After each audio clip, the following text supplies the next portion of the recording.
இந்த நேரத்தில் உங்களுக்கு ஒரு உத்தரவாதத்தை அளிக்கிறேன்.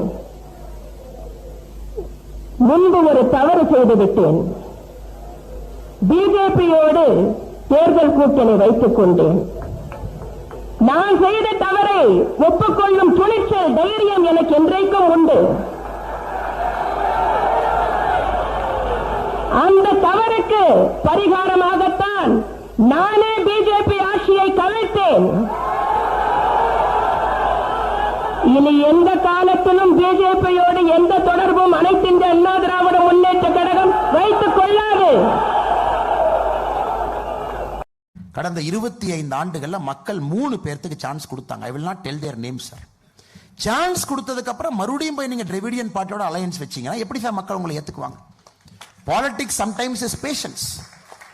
ஒரு சான்ஸ் கொடுத்து ஒரு ஆப்ஷன் கொடுத்ததுக்கு அப்புறம் 10 years நீங்க நிக்கணும். You take a chance, again you go and make an alliance, then people will say, oh, எல்லாரும் நீங்க ஒரே ஆள் தான், இதுக்கு ஓட்டு போடணும்.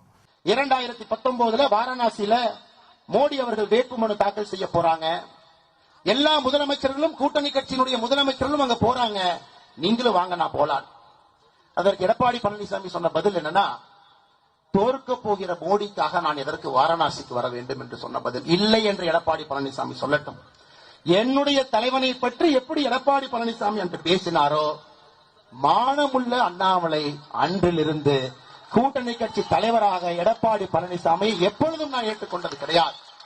தவழ்வதை பற்றி, ஒருத்தருடைய காலை பிடிச்சு கட்சி ஆட்சிக்கு வர்றதை பற்றி, மக்களால் தேர்ந்தெடுக்கப்படாம மாசம் எம்எல்ஏக்கு பணம் கொடுத்து முதல்வர் நாட்காலில் அமர்ந்திருக்கக்கூடிய எடப்பாடி பழனிசாமி, தயவு செஞ்சு இந்த விவசாயினுடைய மகன் அண்ணாமலைக்கு நீங்கள் பாடம் எடுக்க வேண்டாம். தமிழ்நாடு முழுக்க பாத்தீங்கன்னா 2019 சரி 2021 சரி நாங்க தோத்தது बीजेपी ओके।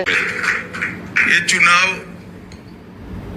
राष्ट्रीय स्तर पर नरेंद्र मोदी जी के नेतृत्व में और राज्य स्तर पर AIDMK के नेता எடப்பாடி जी के नेतृत्व में लड़ा जाएगा.